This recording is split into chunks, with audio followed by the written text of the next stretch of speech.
नमस्कार मित्रों। कवि एवं लेखकों के जीवनी भाग 31 में आज हम सुप्रसिद्ध लेखक विष्णु प्रभाकर जी के जीवन परिचय एवं इनकी रचनाओं के विषय में जानेंगे। विष्णु प्रभाकर जी के जीवन परिचय में रचना जानने से पूर्व इनके जीवन से संबंधित कुछ महत्वपूर्ण बिंदु हैं, उन बिंदुओं पर हम एक नज़र डालेंगे। इसके बाद हम इनके जीवन परिचय एवं रचनाओं के विषय में भी चर्चा करेंगे। जन्म की बात करें तो जन्म 21 जून 1912 ईस्वी में हुआ। जन्म स्थान मुजफ्फरपुर नगर, जो कि उत्तर प्रदेश राज्य में स्थित है, वहां पर इनका जन्म हुआ। इनके पिता का नाम था दुर्गा प्रसाद और माता का नाम था महादेवी, और इनके बचपन का नाम था विष्णु दयाल। और प्रभाकर की परीक्षा पास करने के बाद जो है अपने नाम के आगे इन्होंने प्रभाकर शब्द जोड़ा और इस प्रकार से विष्णु दयाल से ये विष्णु प्रभाकर हो गए।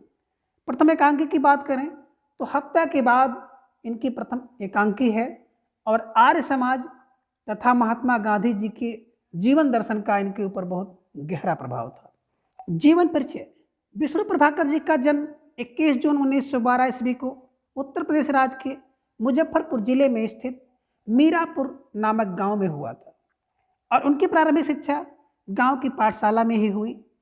कुछ पारिवारिक कारणों से उनको शिक्षा के लिए हिसार, जो कि हरियाणा में स्थित है, वहां पर जाना पड़ा और वहां हिसार में ही हाई स्कूल की शिक्षा प्राप्त की और पंजाब विश्वविद्यालय से इन्होंने बीए किया और फिर हिंदी प्रभाकर की परीक्षा भी उत्तीर्ण की। और जब ये प्रभाकर की परीक्षा उत्तीर्ण कर लिए तो अपने नाम के आगे प्रभाकर शब्द लगाने लगे और इस प्रकार से ये विष्णु प्रभाकर के नाम से जाने जाने लगे।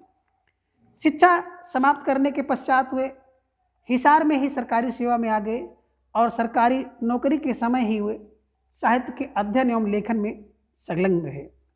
सन 1931 ईस्वी में उनकी पहली कहानी प्रकाशित हुई और सन 1933 में वे हिसार नगर की एक नाटक कंपनी थी, जिस नाटक कंपनी का नाम था शौकिया, उस कंपनी के संपर्क में आए और उस कंपनी में एक अभिनेता से लेकर मंत्री तक का कार्य किया।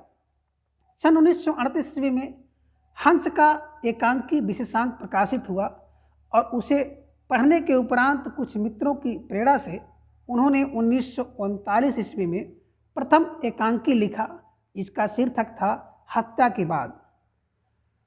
आप आकाशवाणी दिल्ली केंद्र पर ड्रामा प्रोड्यूसर तथा बाल भारती के संपादक भी रह चुके हैं और आपके जीवन पर आर्य समाज और महात्मा गांधी के जीवन दर्शन का गहरा प्रभाव रहा। कृतियां की बात करें तो विष्णु प्रभाकर जी ने अनेक विधाओं पर अपनी कलम चलाई। आपके द्वारा लिखे गए एकांकी, नाटक, कहानी, उपन्यास, जीवनियाँ, रेडियो रूपक, रिपोर्टाज हिंदी साहित्य की महत्वपूर्ण निधि हैं। एकांकी के क्षेत्र में आपका विशिष्ट योगदान रहा है। एक ख्यात प्राप्त एकांकीकार के रूप में प्रभाकर जी ने सामाजिक, राजनीतिक एवं ऐतिहासिक विषय वस्तु पर आधारित कई महत्वपूर्ण एकांकियों की रचना की। आपने सामाजिक एकांकियों के आधार पर वर्तमान समाज की यथार्थ स्थिति एवं अनेक ज्वलंत समस्याओं को उभारा। आपने सामाजिक एकांकियों के आधार पर वर्तमान समाज की यथार्थ स्थिति एवं अनेक ज्वलंत समस्याओं को उभारा है। शरद चंद्र की जीवनी पर आधारित आवारा मसीहा आपके द्वारा लिखी गई बहुचर्चित एवं अत्यंत महत्वपूर्ण रचना है। प्रभाकर जी की कुछ मुख्य नाट्य रचनाएं हैं। नव प्रभात इनका नाटक है, डॉक्टर प्रकाश और परछाइयाँ, 12 एकांकी, अशोक, इंसान और अन्य एकांकी, 10 बजे रात, ए रेखाएं, ए दायरे, ऊंचा पर्वत, गहरा सागर, मेरे श्रेष्ठ रंग एकांकी, तीसरा आदमी, नए एकांकी तथा डरे हुए इनके एकांकी संग्रह हैं। और अन्य प्रसिद्ध रचनाएं हैं जैसे ढलती रात, स्वप्नमयी, संघर्ष के बाद और जाने अनजाने आदि। साहित्यिक अवधान की बात करें तो विष्णु प्रभाकर की रचनाओं में प्रारंभ से ही स्वदेश प्रेम, राष्ट्रीय चेतना और समाज सुधार का स्वर मुखर रहा है। इसके कारण उन्हें ब्रिटिश सरकार का कोपभाजन बनना पड़ा, अतः उन्होंने सरकारी नौकरी से त्यागपत्र दे दिया और स्वतंत्र लेखन को अपनी जीविका का साधन बना लिया।